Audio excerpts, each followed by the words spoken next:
Leão da Ilha do Retiro. O Sport só joga agora na próxima segunda-feira contra o Operário. Então, vamos saber do Miguel, essa volta de Belo Horizonte, apresentação do Sport marcada para quando? Olha, Vibrante, o Sport chegou agora à tarde na capital pernambucana, a viagem aconteceu pela manhã, no início da tarde já estava aqui em Pernambuco, solo pernambucano, os jogadores foram liberados e a reapresentação vai acontecer amanhã à tarde no CT José de Andrade Médici, lá em Paratibe, Paulista.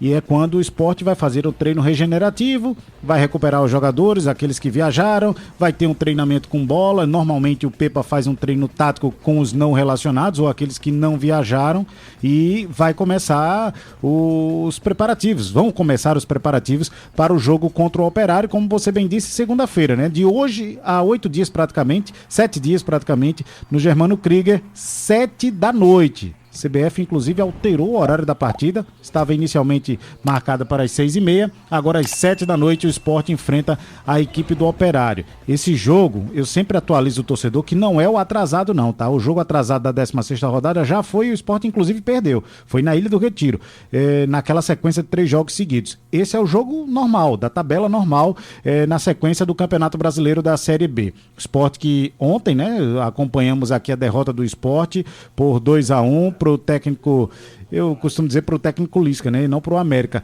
porque ficou feia a coisa. Veja como como foi a ironia do destino. Primeiro foi o reencontro de Lisca com o Sport desde que ele deixou o Sport, quando saiu pela porta dos fundos e foi dirigir o Santos. Inclusive negou na entrevista coletiva, mas já tinha acertado com o clube da Vila Belmiro. Aí ontem ele venceu a partida, ao sair, Vibrante, acabou xingando o presidente Yuri Romão, disse que nunca iria perder para aquele presidente, e aí disse um monte de palavras de baixo calão, e quando chegou nos vestiários, ele desmentiu tudo, ele inverteu a situação, disse que ama o esporte, disse que faz parte do futebol a polêmica, disse que respeita o presidente, respeita a torcida e tem uma relação de amor e ódio com o Sport Clube do Recife. De certa forma, me permita até a opinião, viu, Diego? Foi muito irônico e mentiroso o técnico Lisca do América Mineiro na noite de ontem. Rapaz, Diegão fica aí à vontade para falar também, mas até onde eu me entendo por gente, né? Até onde eu me entendo por gente dentro do mundo corporativo, dentro do mundo profissional, né? Os gestores, grandes gestores, presidentes, CEOs, eles buscam hoje, e futebol tem que ser tratado desse jeitinho aí, os grandes gestores buscam hoje os grandes profissionais. Vibrante, grande coisa que você está falando.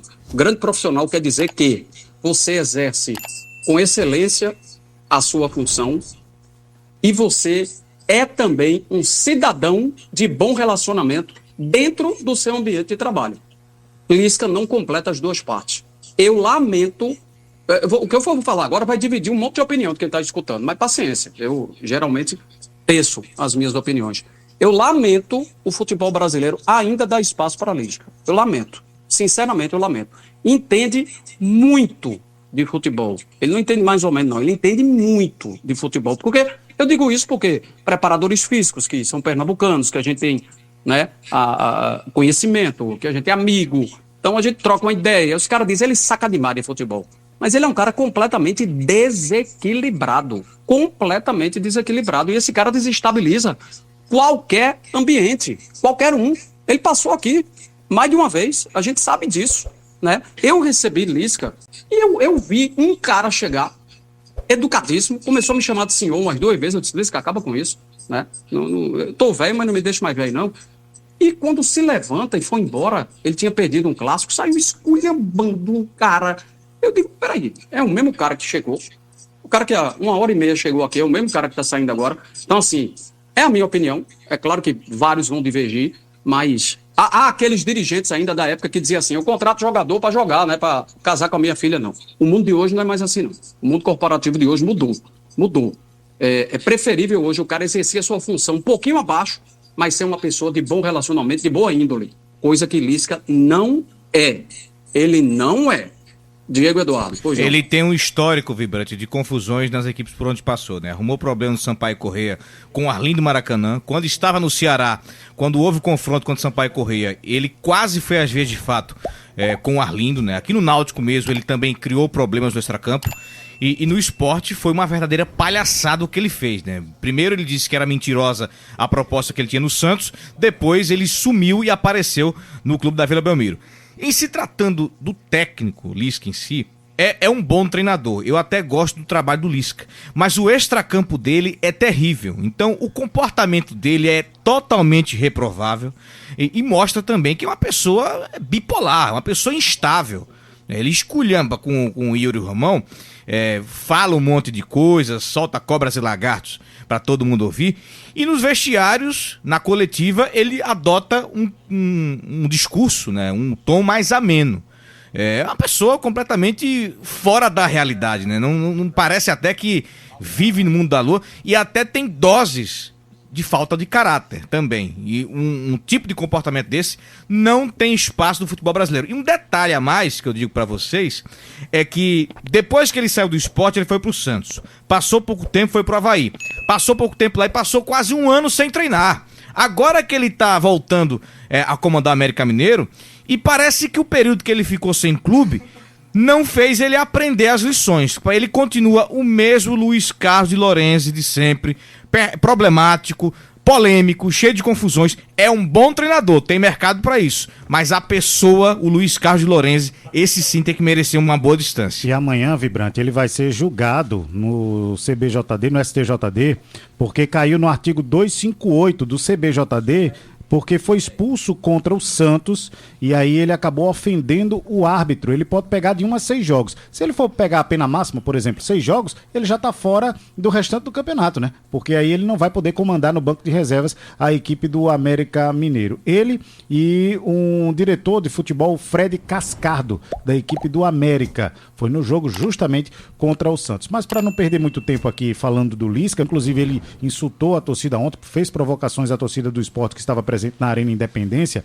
O Sport vai se reapresentar amanhã e a expectativa agora é para a situação do Julian Fernandes. Ele, volante, que ficou na capital pernambucana, não viajou, ele está com desconforto na panturrilha, já vinha treinando e, aliás, já vinha fazendo esse trabalho de recuperação, é um treino logicamente mais leve, tá?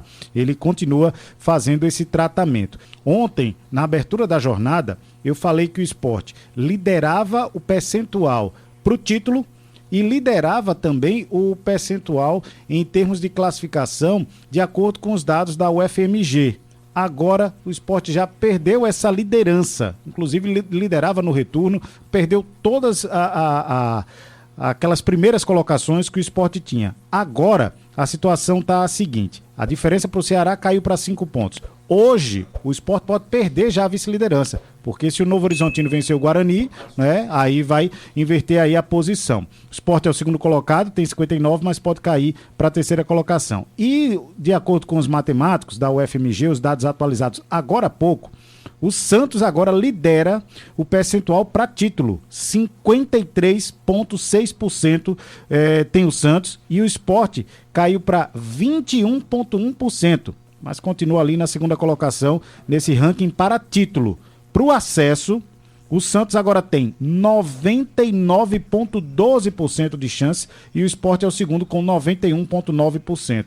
O Sport tinha a melhor campanha como visitante. E aí eu vou falar dessa campanha porque o próximo jogo é fora de casa. Até ontem liderava essa campanha como visitante. Agora já é o segundo com 24 pontos e o Santos agora lidera com 25 pontos ganhos. Deixa eu perguntar, Diego, por que o Sport foi tão mal no primeiro tempo de ontem? O que é que aconteceu naquela primeira etapa, Diego? É como o Sport se apresenta em outras situações, né? Começa muito sonolento e ainda tem problemas com relação ao posicionamento, né? O primeiro gol do América foi uma prova disso. É uma jogada pela direita do Juninho, né? Ele encontra muito bem o Daniel Júnior. O Felipe não segue, não acompanha a jogada, o Daniel Júnior cruza e o Rafael Thierry mal posicionado. O Elizari mata no peito, domina e faz o gol. A partir do momento o Sport até conseguiu fazer um jogo de mais posse de bola, só que com pouca inspiração, um time com toque de bola muito lento. E o América Mineiro soube fazer um jogo estratégico, uma marcação muito boa. No segundo tempo o Sport até melhorou, sofreu o gol de pênalti com o Brenner, diminuiu com o Fabrício Domingues, mas faltou força, faltou poder de reação para buscar o empate. O América foi estratégico, jogou muito bem com 3 volantes, com o Ale, com o Juninho e com o Elizari, e também os pontas tiveram essa responsabilidade de fazer a marcação. O Sport encontrou dificuldades sim para propor um jogo mais ofensivo, né, com mais velocidade, e acabou sendo surpreendido no primeiro tempo e perdeu o jogo por 2-1. Naquela lista gigante de jogadores pendurados, alguém caiu nela ontem? Não. O Felipe tomou o primeiro cartão dessa sequência, né? Então. É recordista. Ele é recordista, inclusive, tomou 12 cartões. O Titi Ortiz também tomou 12 cartões ao longo desta. Mas ontem não foi o 13º, não? Não. Aí ele já tinha zerado a série, aí agora recomeça, né? Já tomou. Não, então. 3, 6, 9, 12, agora 13. 13. Não é isso? Isso. Mas aí ele fica à disposição. Ninguém tomou o terceiro cartão amarelo ontem, então a expectativa é de que tenha força máxima contra a equipe do Operário. Vamos lá, atualizando a lista. Kaique França, Chico, Luciano Castan, Alisson Cassiano, Felipinho, Julian Fernandes, mas esse aí nem jogou ontem, Lucas Lima, Barleta, Wellington Silva e o próprio Pepa. Tomaram aí 2 cartões amarelos e todos eles estão pendurados. É muita gente mesmo, viu? Muita gente. Nossa Senhora. São 2 jogos. Eu tava pensando nisso durante o dia hoje, sabe? São 2 jogos que restam na ilha, né? Chapecoense e Santos. Sei também que o Sport já está, né, sempre chegando praticamente na lotação, à exceção daqueles horários mal assombrados, né? Não bateu 26 mil e alguma coisa. Mas haveria uma casadinha, alguma coisa desse tipo, ou não é necessário? O Sport esse ano não trabalhou dessa forma, né? Tipo um carnê especial aí para um pacote de todos os jogos, dessa sequência. Até porque, como estava na Arena de Pernambuco e o Sport voltou à Ilha do Retiro recentemente, não daria tempo hábil para o marketing bolar essa promoção casadinha. Então a direção preferiu realmente fazer os jogos avulsos, como já há uma campanha já pela internet, né, de compra antecipada de ingressos, e o torcedor por escala, né? Quanto maior o título de sócio do esporte, mais os maiores são os benefícios que o torcedor tem para comprar o seu ingresso. Então, o sócio 87 tem um benefício, o sócio categoria Leão tem outro benefício. Então, o esporte vai manter até o final do campeonato dessa forma.